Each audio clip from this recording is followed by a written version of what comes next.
मित्रांनो, श्रावण महिना आला की संपूर्ण वातावरण भक्तिभावाने भारलेलं असतं। भगवान शंकराची पूजा, व्रत, उपवास आणि धार्मिक विधी यामुळे या काळाला विशेष महत्त्व प्राप्त झालं आहे। या महिन्यात अनेक आहार आणि जीवनशैली संबंधी बंधनं पाळली जातात, जसं की दूध, दही आणि काही भाज्या खाणं टाळणं। हे नियम आपण लहानपणापासूनच ऐकत आलो आहोत, पण त्यामागचं नेमकं कारण अनेकांना माहिती नसतं। या परंपरांमागे फक्त अंधश्रद्धा किंवा धार्मिकता नाहीये, तर यामागे खोल वैज्ञानिक विचार सुद्धा दडलेला आहे। आरोग्य तज्ञांच्या मतानुसार हे सर्व आहार नियम शरीराच्या आरोग्याशी थेट संबंधित आहे। पावसाळ्यात संसर्गजन्य रोग, अपचन आणि इम्युनिटी कमी होणं हे लक्षात घेऊनच या काळात काही विशिष्ट पदार्थ टाळण्याची परंपरा निर्माण झाली आहे। म्हणूनच आपण या नियमांकडे फक्त धार्मिक बंधनं म्हणून न पाहता त्यामागे असलेलं विज्ञान समजून घेणं अत्यावश्यक आहे। हे आहाराचे नियम आपलं आरोग्य जपण्यासाठीच बनवले गेले आहे आणि ते आजही तितकेच उपयुक्त आहेत। मित्रांनो, आता जाणून घेऊया की पावसाळ्यात का टाळाव्यात पालेभाज्या आणि वांगी। श्रावण महिन्यात हवामानात आर्द्रतेचं प्रमाण अधिक असतं, ज्यामुळे वातावरणात बुरशी, जीवाणू आणि इतर सूक्ष्म जंतू वेगाने वाढतात। ही वाढ अन्न पदार्थांवर थेट परिणाम करते, विशेषतः पालेभाज्या, फळभाज्या आणि वांग्यांसारख्या भाज्यांमध्ये। या भाज्यांमध्ये दिसायला काहीही बिघडलेलं वाटत नसतानाही सूक्ष्म स्तरावर बुरशी किंवा कीटकांचा प्रादुर्भाव झालेला असतो आणि अशा भाज्या खाल्ल्यास त्या शरीरात जाऊन विविध आजारांना कारणीभूत ठरू शकतात। वांगी ही भाजी पचायला तुलनेने जड मानली जाते। श्रावण महिन्यात वातावरण दमट असल्यामुळे शरीरातील पाचनशक्ती सामान्यतः थोडी कमी होते।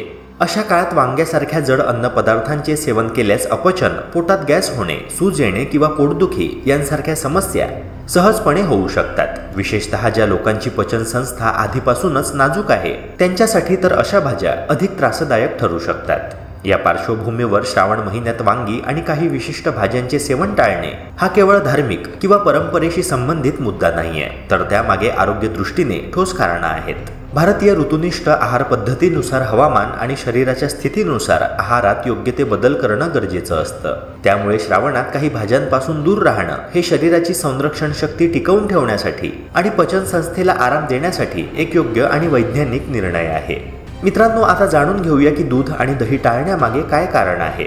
श्रावण महिन्यात दूध, दही, ताक आणि रायता यांसारख्या दुग्धजन्य पदार्थांचे सेवन टाळण्यामागे फक्त धार्मिकता नाही, तर आरोग्यशास्त्राचा खोल विचार आहे।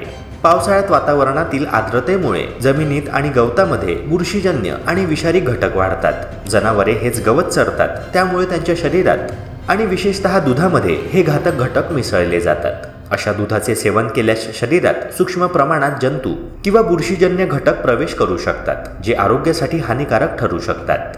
पावसाळ्यात मिळणारं दूध सहज पचत नाही आणि त्यातून विविध पचनविषयक तक्रारी उद्भवू शकतात। विशेषतः श्रावण महिन्यात वातावरणातील दमटपणा आणि शरीराची मंदावलेली पचनशक्ती लक्षात घेता दुधाचे उत्पादन असलेले दही, ताक आणि रायता यांसारखे पदार्थही टाळणं योग्य ठरतं। हे पदार्थ शरीरात थंडावा निर्माण करतात, जो पावसाळ्यात आवश्यक असलेल्या उष्णतेच्या विरोधात कार्य करतो आणि पचनावर प्रतिकूल परिणाम करतो।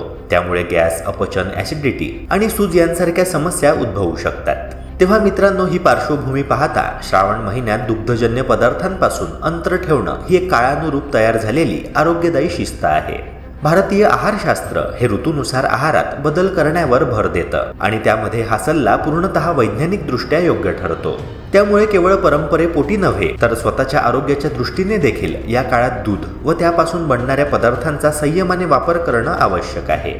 रायता, कढी, ताक हे श्रावणात का पचत नाही ते जाणून घेऊया। पावसाळ्यात अनेकांना गरम जेवणाऐवजी कढी, रायता किंवा ताकासारखे थंड आणि चवदार पदार्थ खाण्याची इच्छा होते, कारण ते तोंडाला चव देतात आणि शरीराला गारवा देतात। मात्र आयुर्वेद आणि आधुनिक पोषणशास्त्राच्या मते हे पदार्थ थंडी निर्माण करणारे असतात आणि पावसाळ्यात त्यांचा अतिवापर आरोग्यासाठी घातक ठरू शकतो।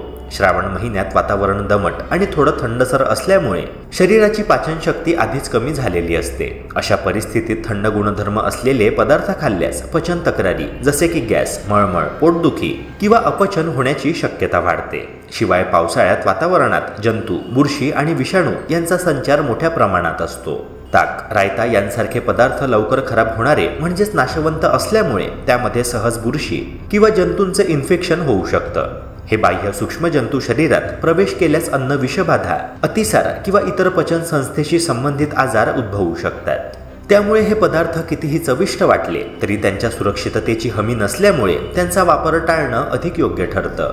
मित्रांनो, या पार्श्वभूमीवर डॉक्टर आणि आहार तज्ज्ञ देखील पावसाळ्याच्या काळात थंड आणि नाशवंत पदार्थांपासून अंतर ठेवण्याचा सल्ला देतात. केवळ पचन संस्थेचे रक्षण करण्यासाठीच नव्हे तर संपूर्ण शरीराच्या रोगप्रतिकारक शक्तीला बळकट ठेवण्यासाठी हे आवश्यक ठरतं. म्हणूनच चव किंवा सवयीपेक्षा आरोग्याला प्राधान्य देत श्रावण महिन्यात अशा पदार्थांचा संयमाने वापर करणे हा शहाणपणाचा निर्णय आहे. नेक्स्ट पॉइंट आहे धार्मिकता आणि सायन्सचं संयोजन. श्रावण महिन्यात जेवढं धार्मिकतेला महत्त्व दिलं जातं तेवढंच आहाराच्या शुद्धतेलाही दिलं जातं. या काळात फक्त काय खावं आणि काय टाळावं हेच महत्त्वाचं नसतं, तर जे काही खाल्लं जातं ते स्वच्छ, शुद्ध आणि शरीरास अनुकूल असणं आवश्यक असतं. विशेषतः दूध, दही यांसारख्या पदार्थांबाबत अधिक काळजी घेतली जाते, कारण हे सहज दूषित होऊ शकतात. अशा दूषित अन्नाचे परिणाम केवळ पचनावर नव्हे तर संपूर्ण मानसिक आणि शारीरिक आरोग्यावर दिसून येतात. पावसाळ्याच्या दिवसांमध्ये वातावरणात आर्द्रतेमुळे बुरशी, विषाणू आणि इतर संसर्गजन्य घटक वाढतात, ज्यामुळे शरीराची रोगप्रतिकारक शक्ती कमी होते. अशा वेळी पचनशक्ती कमकुवत असते आणि जर अशा अवस्थेत अपायकारक अन्न घेतलं गेलं तर त्याचे गंभीर परिणाम होऊ शकतात. त्यामुळे या ऋतूमध्ये विशिष्ट पदार्थ टाळण्यामागील धार्मिकता ही केवळ परंपरा नसून त्यामागे ठोस वैज्ञानिक कारणं देखील आहेत. आणि यालाच धार्मिकतेसोबत विज्ञानाचं उत्तम संयोजन म्हणता येईल. आपल्या पूर्वजांनी सांगितलेली पथ्य म्हणजे फक्त धार्मिक नियम नव्हते, तर त्यामागे आरोग्यदायी जीवनशैलीचं सखोल ज्ञान लपलेलं होतं. विशेषतः श्रावणासारख्या पावसाळी महिन्यात जेव्हा हवामानामुळे संसर्गजन्य आजारांचं प्रमाण वाढलेलं असतं, तेव्हा हलका, पचायला सोपा आणि ताजा आहार घेणं ही शरीरासाठी अत्यावश्यक गरज असते. अशा परिस्थितीत गरम, पचायला सोपा आणि निर्जंतुक आहार पथ्य म्हणून ठरवलेला असतो. त्यामुळे हे नियम पाळणं म्हणजे जुन्या काळात वापरलेल्या आरोग्य रक्षणाच्या तंत्रज्ञानाचा उपयोग आजच्या जीवनशैलीत करणं होय. मित्रांनो, श्रावण महिना हा केवळ उपवास, पूजा आणि भक्तिभावाचा काळ नाहीये, तर तो आपल्या शरीर आणि मनाची शुद्धी साधण्याचा एक सुंदर पर्वही आहे. यामध्ये ज्या आहार नियमांचं पालन केलं जातं त्यामागे अंधश्रद्धा नसून ठोस वैज्ञानिक कारणं आहेत. म्हणूनच या परंपरा केवळ पाळणं पुरेसं नाहीये, तर त्यांना वैज्ञानिक आणि तार्किक दृष्टिकोनातून समजून घेणं गरजेचं आहे. आपल्या पूर्वजांनी दिलेल्या या परंपरांचा योग्य अर्थ लावून त्यांचा सध्याच्या आरोग्य दृष्टीने उपयोग करणे हेच श्रावण महिन्याच्या पारंपरिक पथ्यांचं खऱ्या अर्थाने पालन ठरेल. आशा करतो की हा व्हिडिओ तुम्हाला महत्त्वाचा वाटला असणार. अशाच प्रकारच्या आरोग्यवर्धक कंटेंट्सकरिता आपल्या यूट्यूब चॅनलला सबस्क्राईब करून बेल आयकनला नक्की प्रेस करा. भेटूया पुन्हा एका नव्या व्हिडिओसह. जय हिंद, जय महाराष्ट्र.